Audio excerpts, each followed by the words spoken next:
The Scottish Highlands are a magical place where time appears to have stopped. The people seem closer to nature here than elsewhere.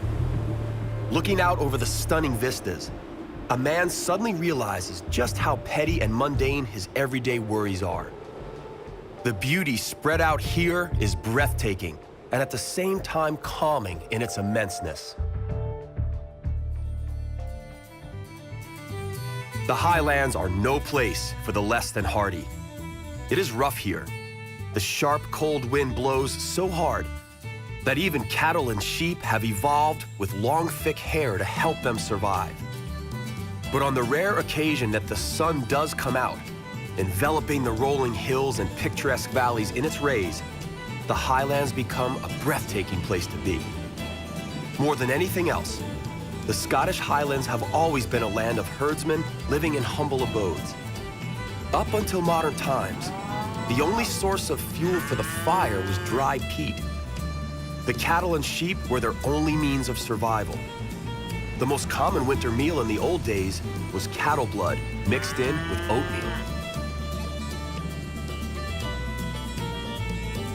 But fortunately, they've always had their whiskey. Today, there are several hundred functioning distilleries throughout the Scottish Highlands. Secret, centuries-old recipes that have been put through the test of time are diligently followed. This delicious golden liquid, referred to in the Old Gaelic as Whisky Distilleries, the water of life, is derived from pre-germinated barley. They have been making whiskey in the old Pulteney distillery in the town of Wick since 1826. Prince Charles is counted among its many happy customers and orders his cask from here. It is no wonder the distillery needs to operate 24/7. The natural center of the Highlands is Inverness, a town lying at the mouth of the River Ness. Long ago, Inverness was an important port, serving mostly as a transshipment yard and the center of shipbuilding. Undoubtedly the most well-known place of the Scottish Highlands, and possibly in the whole of Scotland, is the Loch Ness Lake.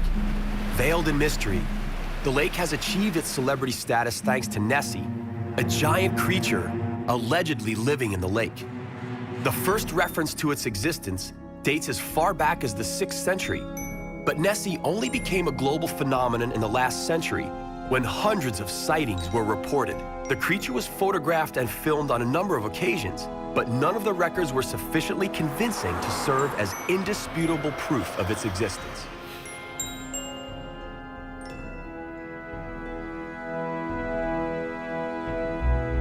One of the many amateur scientists trying to prove that the Loch Ness creature truly exists is Steve Feltham. Steve came to the lake 17 years ago, having given up his fiancée as well as the family business in England. He sold his house and bought an old mobile library from which he set up his observatory. He makes his living selling Nessie souvenirs and hopes one day he will be able to prove Nessie's existence.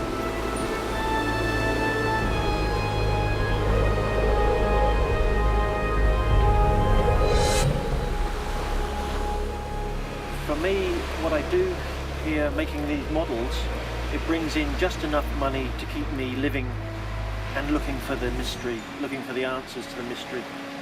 And what I do is not about the money. If I wanted to make a lot of money with these, I would be in Drumnadrochit, where all the tourists go. I'm on the other side of the loch, on a very quiet place, where not so many tourists come here. I've seen one thing that is too big to be the fish. Maybe 16 years ago, when the waves are all going across my vision, what with white crests on the top of those waves, and something like a torpedo went through against the waves. So it goes bang, bang, bang, bang, through very fast, very big. And I don't know what that was. My hope is that when we find the answers to what these animals are, I'll be involved in solving the mystery, and then I feel that gives me the credibility in what I do to go off around the world and look for some other lake monsters in other places and become an international monster hunter. which is a good job, I think. There is one other reason why the Loch Ness Lake is so interesting. The Caledonian Canal passes through the lake and connects the North Sea in the east with the Atlantic in the west. When examining the map of the Great Glen Valley, the solution was apparent. 3 Great Lakes and 2 fjords on either side made crossing possible. It wasn't all that simple, though. At the beginning of the 20th century, the British engineers William Jessup and Thomas Telford had to solve a major obstacle: a 20-meter height difference between Fort Williams and Inverness. They resolved the problem masterfully by devising an ingenious system of 29 floodgates over the 96 kilometers. The masterpiece was made operational in 1822 and cost what was considered at the time to be a staggering sum: 840,000 British pounds sterling.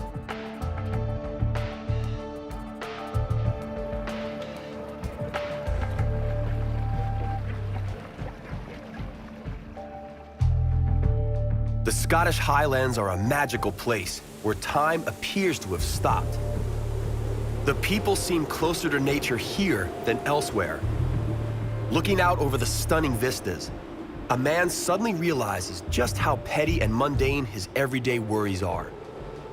The beauty spread out here is breathtaking and at the same time calming in its immenseness.